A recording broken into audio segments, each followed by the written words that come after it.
Supreme Student Government ng Abangon National High School, narito ang mga paalala kung paano maiiwasan at malalabanan ang COVID-19. Ngunit teka, ano nga ba ang COVID-19? Ang coronavirus disease o COVID-19 ay isang nakakahawang sakit dulot ng bagong coronavirus. Karamihan sa mga taong magkakaroon ng impeksyon ay makararanas ng hindi malalang sintomas at gagaling. Ngunit ang iba ay makararanas ng malubhang sakit lalo na sa mga matatanda at may mga dati ng karamdaman. Ayon sa World Health Organization, narito ang 7 simpleng hakbang upang maprotektahan ang sarili at iba laban sa COVID-19. Una, hugasan ng madalas ang mga kamay. Ugaliin ang puspusang paglinis ng mga kamay gamit ang hand sanitizer, alcohol o hugasan ng tubig at sabon. Ikalawa, iwasan ang paghawak sa iyong mata, ilong at bibig. Madalas natin hinahawakan ng ating mga kamay nang hindi natin namamalayan. Maging mapagmatsyag tungkol dito, iwasan ang paghawak sa iyong mata, ilong at bibig. Ikatlo, takpan ang iyong ilong at bibig sa tuwing ikaw ay uubo at babahin. Siguraduhin ikaw at ang mga taong nasa paligid mo ay sumusunod sa tamang respiratory hygiene. Ika-4, iwasan ang matataong lugar at pakikisalamuha sa taong may lagnat o ubo.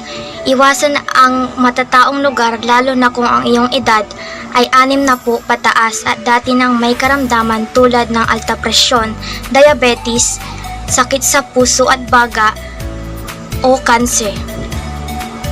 Panatilihin ang hindi bababa sa 1 metrong pagitan mula sa iyo at sa taong may lagnat o ubo. Ika-5, manatili sa bahay kung ikaw ay may sakit. Manatili sa bahay kung ikaw ay may nararamdaman kahit sinat at ubo lamang. Ika-6, kung ikaw ay may lagnat, ubo o hirap sa paghinga, magpakonsulta agad. Ngunit tumawag muna sa health facility. Kung ikaw ay may lagnat, ubo o hirap sa paghinga, magpakonsulta ng maaga. Kung kakayanin, tumawag muna sa ospital o sa health center para malaman o masabihan ka kung saan ka pupunta. Ika-7, kumuha ng impormasyon sa mapagkakatiwalaang otoridad. Alamin ang pinakabagong impormasyon tungkol sa COVID-19 mula sa mapagkakatiwalaang otoridad. Siguraduhin ang impormasyon ay mula sa maaasahang tagapagsalita. Ang Department of Health, World Health Organization, WHO o iyong lokal na health worker. Kung ikaw ay may anumang mga sintomas o nasa panganib, mahalagang manatili sa iyong bahay at iwasan ang personal na contact sa ibang tao. Ang mga sintomas ng coronavirus ay kinabibilangan ng pero limitado sa lagnat o panginip, ubo, pangangapos ng hininga o hirap sa paghinga, pananakit ng kalamnan o katawan, pananakit ng ulo, pananakit ng lalamunan, bagong pagkawala ng panlasa o pangamoy, barado o tumutulong sipon, pagtatae, at pagsusuka o pagduruan. Pwedeng lumabas ang mga sintomas 2 hanggang 14 na araw pagkatapos malantad sa virus. Kailangan magsagawa ng karagdagang pag-iingat para maprotektahan ang iyong sarili. Manatili sa bahay. Yan ang pinakamahalagang bagay na pwede mong gawin. Iwasan ng kontak sa mga taong may sakit. I-isolate sa iwalay na kwarto ang sino mang may sakit sa iyong bahay kung posible. Magpadala ng pagkain sa inyong bahay sa pamamagitan ng iyong mga kapamilya, kaibigan o mga komersyal na network. Lagi rin nating punasan ang ating mga lalagyan gamit ang disinfectant wipes. Makinig sa mga pampublikong opisyal sa kalusugan. Pwede silang magrekomenda ng mga pagkilos sa komunidad para mabawasan ang pagkakalantad sa panahon ng lokal na outbreak. Gawin natin ang ating parte upang malabanan ang pagkalat ng COVID-19 sa ating mga lugar at maging sa ating mga tahanan.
Ako ito. Ang aking mga paa ay walang pagundang nagpapatuloy sa bawat pag-abang. Bako-bako man ang daanan. Ilang kalsada pa ba ang aking nalakarin? Ako ito. Ang aking isip ay tila umaayon sa agos ng tubig sa ilog sa tuwing aking mapagtatanto ang nangyayari sa kasalukuyan. Ilang ilog pa ba ang dapat baybayin? Ako ito. Ang aking mga mata ay nakatuon sa haba ng tulay na aking binabagtas. Tulay na siyang nagbibigay kulay sa aking paglalakbay. Ilang tulay pa kaya ang aking tatawirin? Halika at samahan mo ako sa aking kwento, sa aking makabuluhang paglalakbay. Simpleng pamumuhay lamang ang nais, ngunit hindi naman hangarin na masadlak sa kung ano man ang nakasanayang pagtitiis. Ang isip ay dapat maging bukas sa pagbabago. Sa bawat pagpadyak ng iyong mga paa, mararamdaman ang lakas ng pagdapo ng iyong talampakan sa pedal na tila nagsasabing, magpatuloy ka lang at sabayan ang ikot ng mundo gaya ng pag-andar ng mga gulong ng bisikletang iyong minamaneho. Masdan ang munting kilos, nakakaingganyong tawa at natural na kamusmusan ng mga mag-aaral. Ikaw nga, ikaw ang siyang dahilan sa bawat paghakbang ng aking mga paa patungo sa lugar ng kaalaman. Kahit ilang tulay pa man iyan ay buong tapang kong tatawirin, maitawid lamang ang karunungan.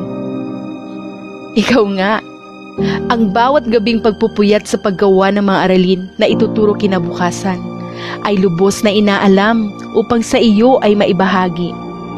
Gaya ng banayad na pagdaloy ng tubig sa ilog, ang agos ng aking pagmamahal sa sinumpaang tungkulin at sa iyo na aking inspirasyon sa pagkamit ng adhikain. Kahit ilang sagwan pa ang ikakampay sa tubig ilog, maiahon ka lang sa kamangmangan. Ikaw nga, bako-bako man ang daan na susuungin gaya ng mga pagsubok na kinakaharap sa usaping pang-edukasyon. Magpapatuloy ako sa paghakbang ng aking mga paa. Sa huli, aking matatanaw ang iyong tagumpay. Gaano man kahaba ang kalsadang lalakaran patungo sa iyo, buong lakas kong gagawin. Napahintuman pansamantala ang dating nakagawian at tila tayo ay nakikiayon na sa kasalukuyang sitwasyon. Hindi pa rin maikakaila na singlakas ng daloy ng tubig sa ilog ang agos ng ating pangunawa sa pangyayari. Singhaba ng kalsada ang paghakbang natin tungo sa minimiting pangarap at singtibay ng tulay ang ating pananampalataya na malalampasan din natin ang bawat hamon ng buhay.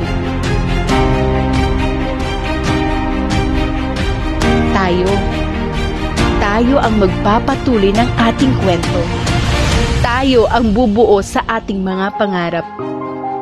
Tulad ng tubig sa ilog, malinaw ang ating mithiin.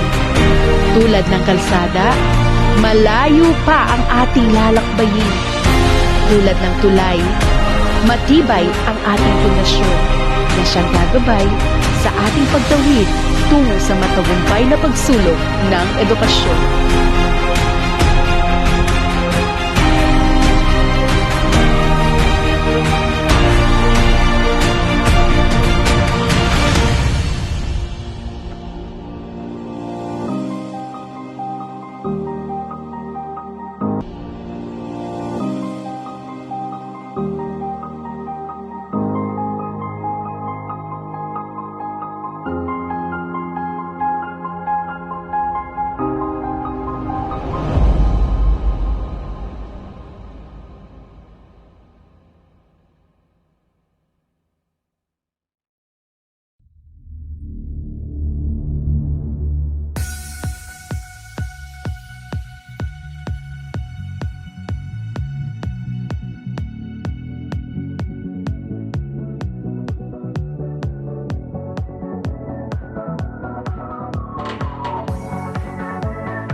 pagbabago, pagsusulong, pagtataguyod.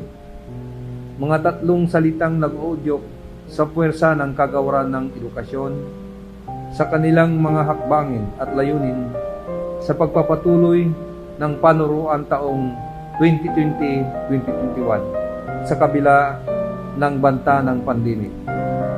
Marami na ang nabago simula nang dumating ang sakit na ito sa ating bansa at isa sa mga naapektuhan ng struktura ng edukasyon maging ang pamumuhay ng mga tao.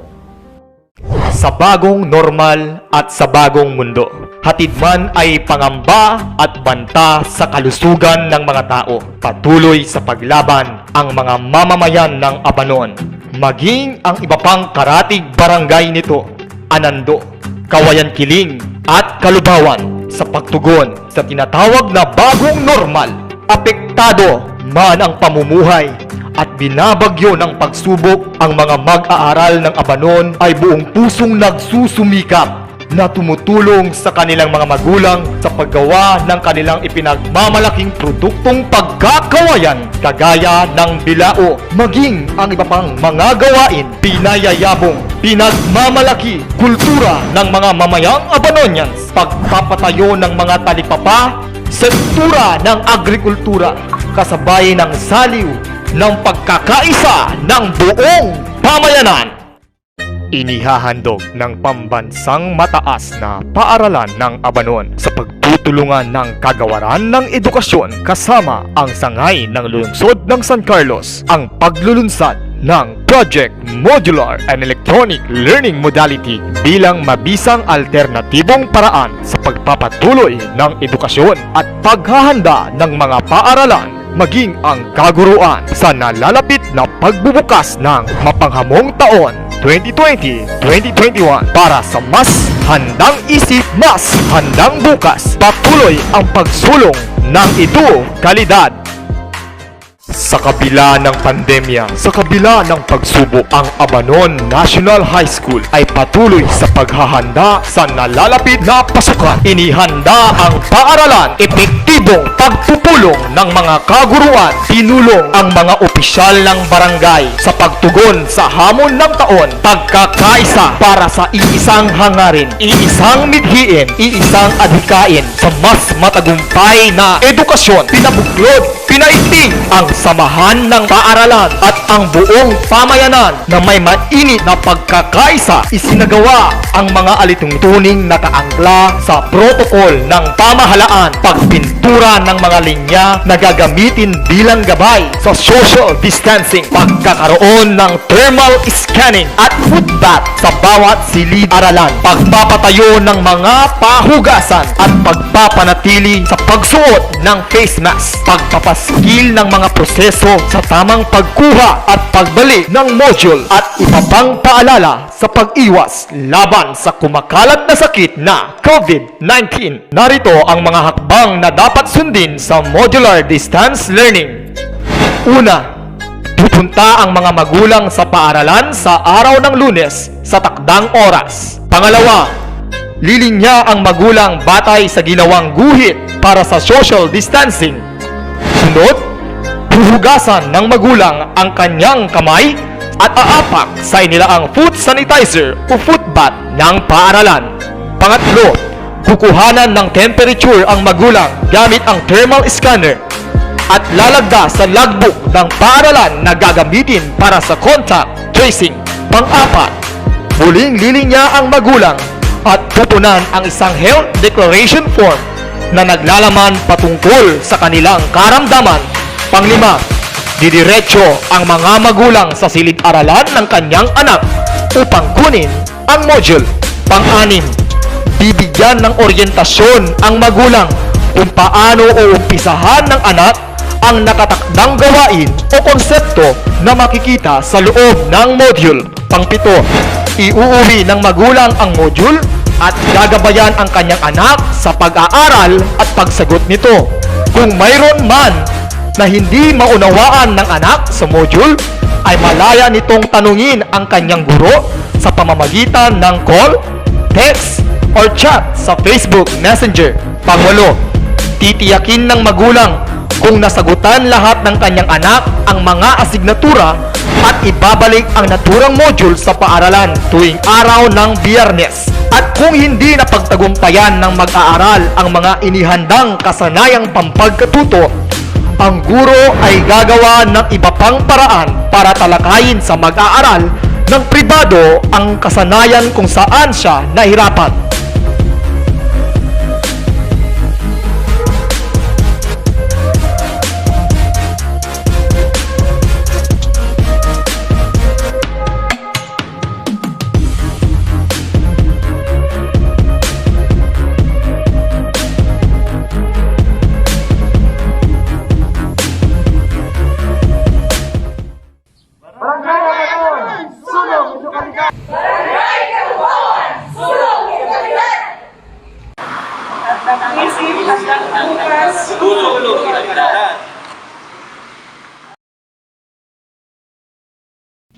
Ang pagkatalo ay bahagi ng buhay. Kung hindi ka matatalo, hindi ka matututo. Kung hindi ka matututo, ay hindi ka rin magbabago. Kung nagukulang ng karunungan ang sinuman sa inyo ay humingi sa Diyos, na nagbibigay ng sagana sa lahat at hindi nanunumba, at ito'y ibibigay sa Kanya. Santiago talata 1, versikulo 15. Sa minamahal nating tagapamahala, Dr. Lourdes Servito, Sa ating masipag na tagapamasid Pampuro, Dr. Lirio Patayan, sa ating napakasuportadong punong guro, Dr. Raul S. Bautista, Pangalawang punong guro, Binibining Evelyn G. Samson, sa mga puno ng kagawaran, Ginang Lourdes C. Velasquez, ng Matematika at Edukasyon sa Pagpapakatao, Dr. Eustaquio D. Valentin Jr. ng Agham, Dr. Michelle Sirabilas, ng Araling Panlipunan at DLE, Ginoong Santino B. De Jesus ng MAPE, Dr. Marison Aquino, ng Ingles at Pilipino, mga kapruan, mga magulang, mga mag-aaral at kaibigan, malugod namin kayong inaanyayahan sa birtual na pagdiriwang ng araw ng mga guro na may temang Gurong Pilipino para sa Batang Pilipino. Magandang umaga! Upang formal nating masimulan ang pagdiriwang na ito, inaanyayahan po namin kayong tumayo para sa pambansang awit ng Pilipinas na susundan ng himno ng lalawigan at panalangin para sa mga guro.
Pangasinan nga binabli Daan mo tani aligwas Diuragod ko lawas Nagpuso Pangasinan Agkanalingwanan Luyak ko yan ianagan Pedegdakan yaman Mantuan nalikwas muna kaya nengdela Kasih palurin mapula Say pagkakasakri na kay nalilik na Labot ka na mabrisika Say dayang mundak na'y datuktan sa yaman Sa nagakapalan ngayon Naroon ang tansamping mo Pangasinan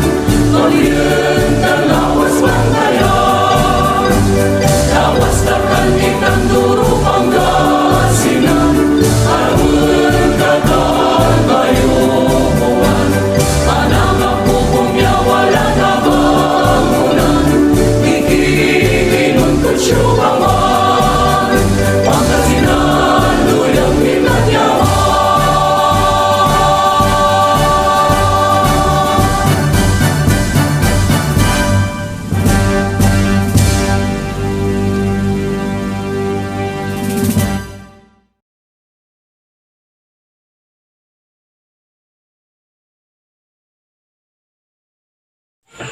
Panalangin para sa mga guro.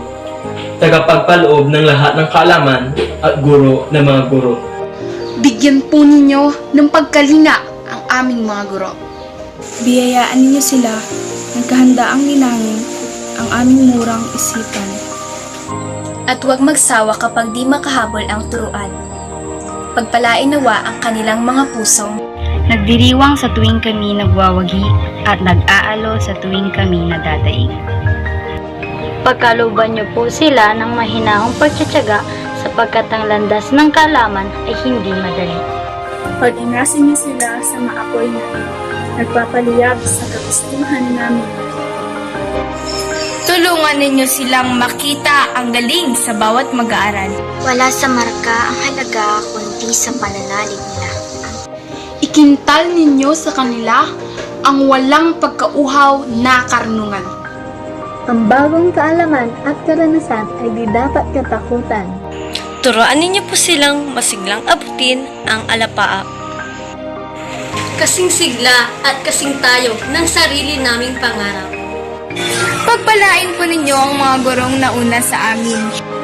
Ang nagawa nila ay napapakinabangan pa rin. Tanglawan po ng iyong mabuting halimbawa ang kaguruan. Upang makapagtayo sila sa pamamagitan ng kanilang pangungusap. Upang makapagpamahal sila sa pamamagitan ng kanilang isipan. Upang makapagpabahagi sila sa pamamagitan ng kanilang puso. Pagpalain nawa kayo, mahal naming mga guro. Maaari na po tayong magsiupo. Sa puntong ito, bigyan po natin ng pansin ang pambungad na pananalita ni R.B.M. Mendoza, Pangulo ng Supreme Student Government. Magandang araw sa ating lahat. Ikinagagalak ko na kayo ay makasama sa araw na ito. Ngayon ay pinagdiriwang natin ang culminating activity ng araw ng mga guro. Bago pa man tayo magsimula, buong puso kong pinapasalamatan ang ating mga panauhin na naglaan ng oras upang tayo ay makasama sa araw na ito. Mga kagalang-galang naming tagapamahala at mga guro, maraming salamat po sa mainit na pagtanggap at pagsuporta. Bilang Pangulo ng Supreme Student Government, kami po ay malugod na nagpapasalamat sa bawat karunungang inyong ibinahagi sa amin. Naway ang pagdiriwang na ito ay magsilbing gabay at inspirasyon upang patuloy nating mahalin ang ating mga guro. Maraming salamat, RB, sa iyong pambungad na pananalita. Sa oras na ito, saksihan po natin ang pagpapatunog ng kampana na pangungunahan ng ating punong guro na si Dr. Raul S. Bautista.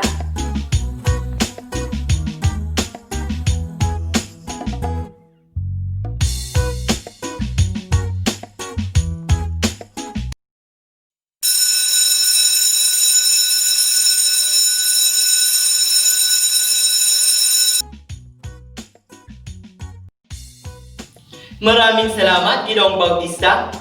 Malaki ang ginagampanan ng ating kaguruan sa ating lipunan na siyang humuhubog sa ating kamalayan. Kung kaya nararapat lamang silang parangalan at pasalamatan. Ating panoorin ang inihandang audiovisual na presentasyon para sa ating mga kaguruan.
Nagkamali ka, pero alam mo ang tamang daan tungo sa maganda mong kinabukasan.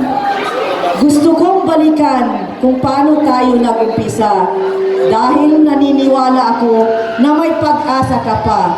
Mga pangarap mo ay maaabot pa, magtatagumpay ka, ako ay umaasa.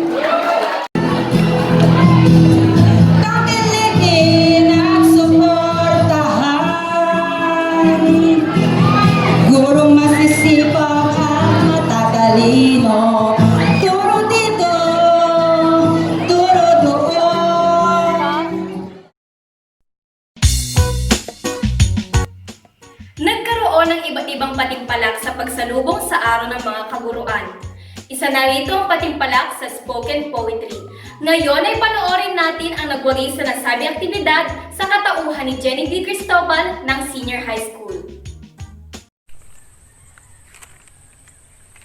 Big kiss. 1, 2, 3, lampas pa dyan ang natutunan ko. Hindi bilhang sa mga daliri ang kanilang tinuturuan, ngunit kaya nila itong panghawakan. Isa ito sa marami nilang katangian. Guro. Guro na pangalawang ama at ina na tagalinang. Pundasyon ng aming kakayahan, minanang talas ng isipan, katalinuhang maituturing na kayamanan. Kayo ang susi ng aming tagumpay, nasa inyo.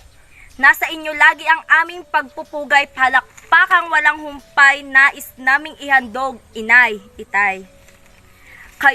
Kayo ang ugat ng aming karunungan, bayaning sumasigip sa aming kamangmangan, mga purol na isipan, napapatalas ng isang gurong dapat naturan. Kayo ang nagbibigkis ng mga kaalaman, itinali sa aming isipan upang lubos na maunawaan, mga araling kailangan naming malaman, araling dapat naming makamtan. Edukasyon ang solusyon sa mga kamangmangan at kahirapan. Katagang sa guro laging napapakinggan, dalubhasan namin kayong maituturing, sa pagtuturoy napakagaling. Napakatalentado mo na kaya mong maging isang inhenyero, arkitekto, at maging magsasaka kahit ikaw ay isa ng guro.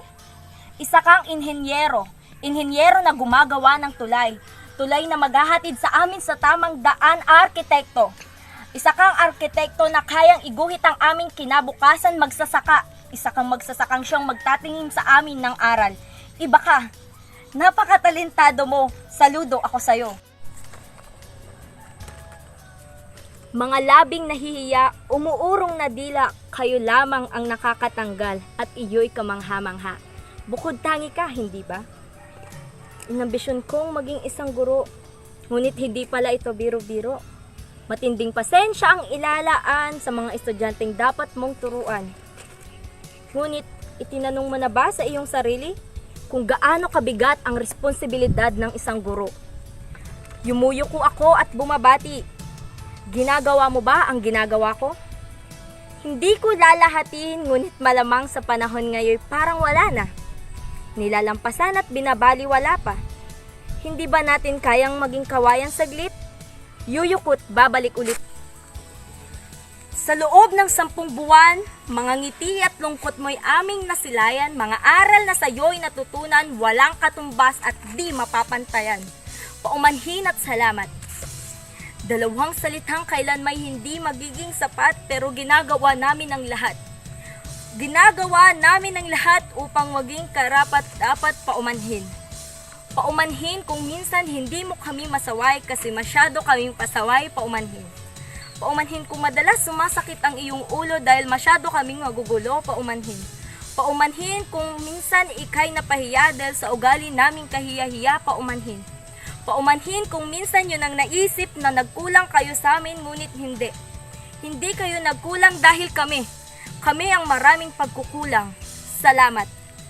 Salamat sa pag-unawa mo, salamat. Salamat at napakabuti mo, salamat. Salamat sa pagiging pangalawang ama at ina, salamat.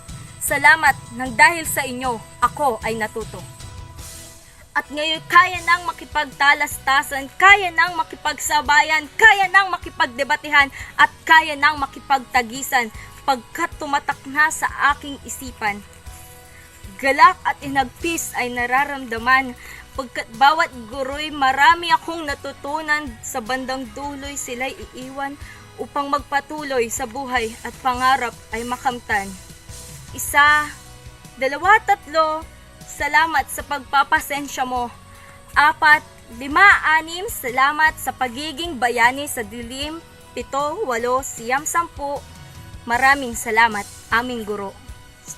Kiss. Ako nga pala si Jenny D. Cristobal.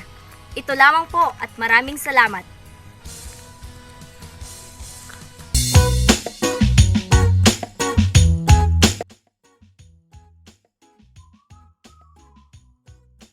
Tunay na talentado ang mga mag-aaral ng Abanon National High School. Ngayon ay pakinggan natin ang pamukaw siglang mensahe ni Dr. Raul S. Bautista, punong guro. Our schools division superintendent, Madam Lourdes D. Cerveto, our assistant schools division superintendent, Dr. Diosdado Cayabyab, our district supervisor, Madam Lerio Patayan, the different department heads of this school, Abanon National High School, fellow teachers, parents, and students. Magandang hapon po sa inyo lahat. Starting from September 5 to October 5, 2020, the whole world is celebrating Teachers' Day or Teachers' Month. This is the day or month where all teachers around the world were given due recognition or commendation for their passion of unending services, serving force, of course, our young children of their thirst of education. The community people, despite of all challenges, shortages, stressful work overloads, and even in time of danger like calamities or disaster, the national and local barangay elections, and now the pandemic in the new normal caused by COVID-19 that struck and devastating not only our country but the whole world as well. We the teachers were there, standing firm, sacrificing, continuously performing our job, because teachers for me are truly heroes by heart, mind, and soul. Teachers are the second parent of the school children, as they say, nurturing and shaping their well-being, their character, their behavior to become responsible citizens of the community in the near future, inculcating their mind those positive values, modeling, influencing, and even inspiring them to go with their journey to keep on track certain their destiny. Someday, my dear co-teachers, these students we have after 6 years of stay in our school, through our tender loving care and guidance, will go back to us and say, Sir, Madam, balbalag ya salamat ed si kayo sa sakay kayo ng instrumento ed say kipapasin kunatan. Makapaliklikat ya dingalan agi ko. Tandaan tayo, ya sarayan ugugaw, ya babangatan tayo natan, at sikara so reflection tayon bumabangat, no sikara, edyat mantumbok iran agaw, nanang nang tira, ya kumun maabig so kapapasan da ed panagbilay. Siyak bilang bumabangat, ya kaparayo, masulklan 30 taon ed serbisyo, yat atan niya panaon ag kuilaluan, ya sakay ya agaw, wala sa totoo, ya iskwilak ng saman, ya mangigalang, mangibano, tan mapakabat ira, at siyak, tan say pakakaliktan ko, kalamor, misasalamat ira, at siyak, at unong na inpan bangat ko, sikara, ng saman. To all you my dear co-teachers, let's continue serving people, especially the young ones, our school children, by performing our job with utmost dedication and commitment. Be proud always that you and me, all of us, are teachers.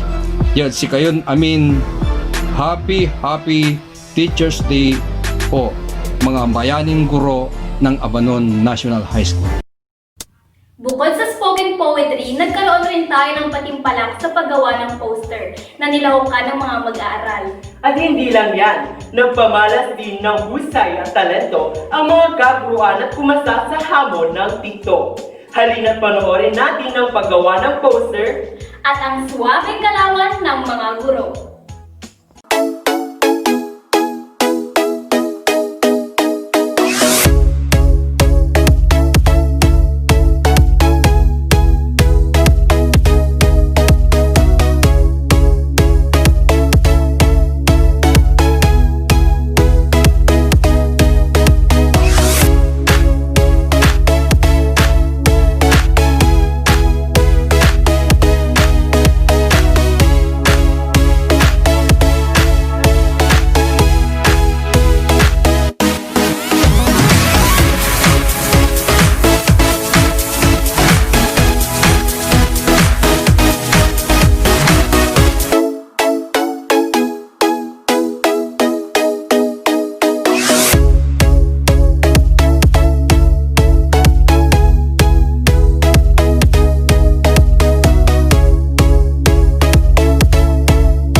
Sa iyong tingin pa lang ako ay natunaw na. Mga titig mo sa akin nakabighani na. Di ko mapigil ang aking nadarama. May chinita girl, may chinita girl.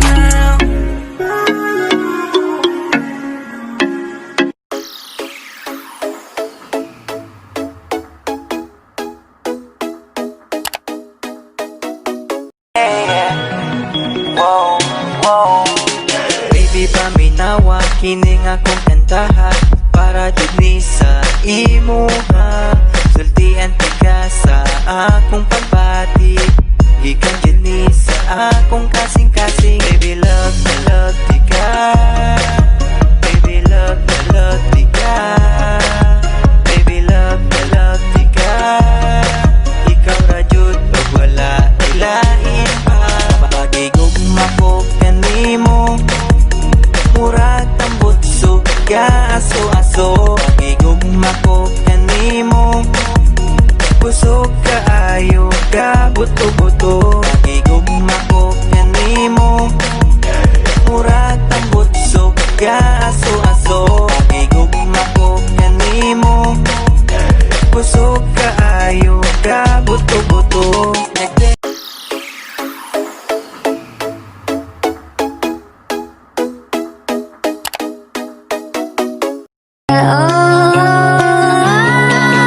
Now I'm shaking, drinking all this coffee. These last few weeks have been exhausting. I'm lost in my imagination, and there's one thing that I need from you. Can you come through? Huli ng aking pag-ibig, ikaw ang binibining na ninanais ko. Binibining marikit na dalangin ko. Ikaw ang nagbigay ng kulay sa aking mundo. Sana ay ipong habang buhay na ito. Ikaw ang binibining na ninanais ko. Binibining marikit na dalangin ko. Ikaw ang nagbigay ng kulay sa aking mundo. Sana ay ipong habang buhay na ito.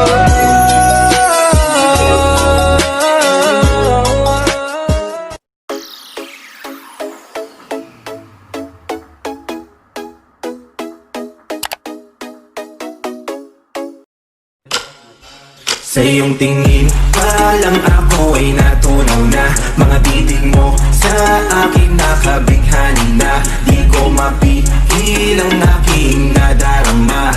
May chinita, girl of my Señorita, let me feel ya, give me bam bam bam, give me bam bam bam. Ikaw ang binibining na ninanais ko. Binibining marikit na dalangin ko. Ikaw ang nagbigay ng kulay sa aking mundo. Sana ay kung habang buhay na ito.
magulang na itatawid natin ang mga kaalaman, paggabay at hustong disiplina sa mga mag-aaral. Inaanyahan natin si Ginang Marilu Mandato Soriano, Pangulo ng Samahang PTA para sa kanyang mensahe. Good morning everyone. Happy Teacher's Day po. God bless you, your family, and of course, your great job molding and pushing our children beyond our limit. This is your day, teachers. I wish you all the best that the world could offer. You have been a great mentor to our children. Your dedication is so inspiring to young minds. We, the GPT, thank you so much for the effort, and we hope you remain super mentor to all. Again, Happy Teacher's Day, our beloved teachers. Ingat po kayo lagi. We love and salute you all. Maraming salamat, Ginang Soriano, bilang kaakibat ng paaralan sa pagsulong ng Edu-Kalidad. Upang bigyan tayo ng sorpresang bilang, ating panoorin ang kinatawan ng paaralan sa pansangay na patimpalak sa online singing sensation. Teacher Category, Ginang Aramay Robosa. School Head Category, Dr. Eustachio D. Valentin Jr.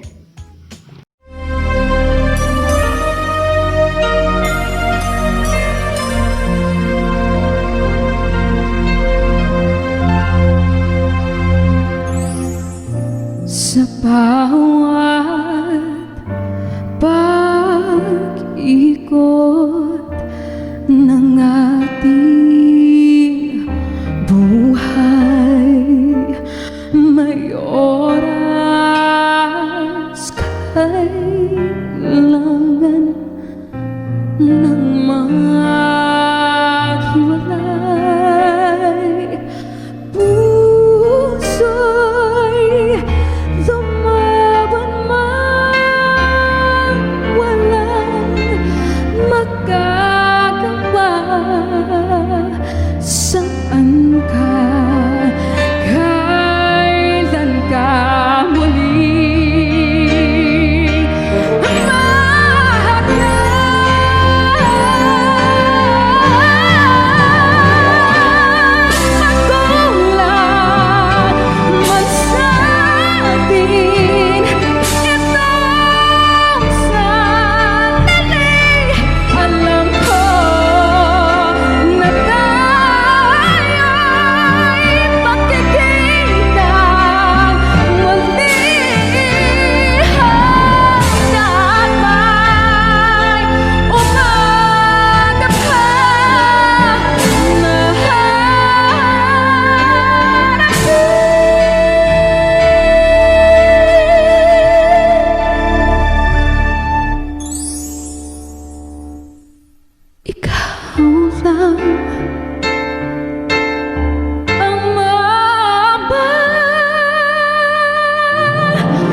Minsan isang pangako'y maihahambing sa isang kastilyong buhangin.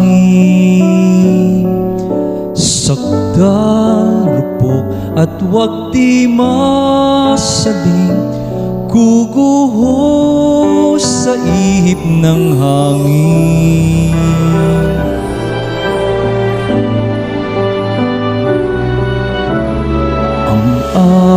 Ng maling pagmamahal ang siyang kalaban niyang mortal.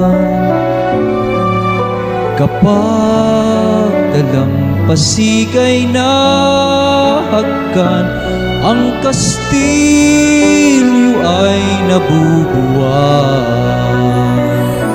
Kaya Kaya't bago natin bigkasin ang pagsintang sumpa sa minumutya,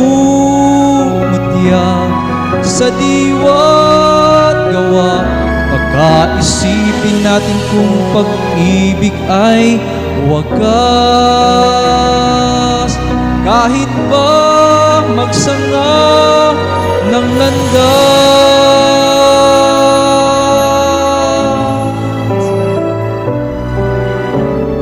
minsan dalawang puso'y nagsumpaan, pag-ibig na walang hanggan. Sumpang Kastilyong buhangin pala, pansamantala, luha ang dala. Yan ang pag-ibig na nangyari sa atin. Gumuhong Kastilyong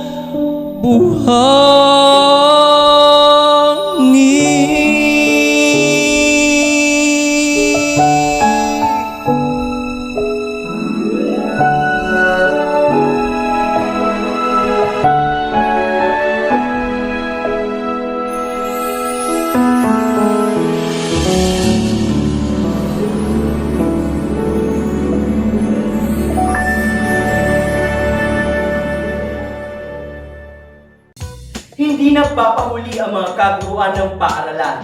Tunay na kahanga-hanga ang pinamalas ng aking kagalingan. Maraming salamat, Ginoong Valentin at Ginang Robosa. Ang tunay na sukatan ng dakilang guro ay hindi sa dami natanggap na sertipiko, kundi sa bilang ng estudyanteng natuto at sa espresyong nasa kanyang puso. At tayo ay humantong na sa pantingid na pananalita. Aking inaanyayahan ang pangalawang punong guro, Binibining Evelyn D. Samson. Our principal, Mrs. Raules Bautista, our co-teachers, students, friends, good morning. A teacher is the son of the future. As the saying goes, a teacher is the light to the road of better future, peace, and prosperity. Their dedication, hard work, and undying love is immeasurable. They patiently reach students and share their knowledge with us. They mold us, discover their talents, and enhance their abilities, and develop our skills. In that, the teachers are also our heroes. It is amazingly how, despite of the stress and obnoxious things that might come along with a teacher's way, he or she still manages to play the roles. Teachers are truly admirable. Without them, other professions would be nowhere. Let us salute to the teachers. Good morning.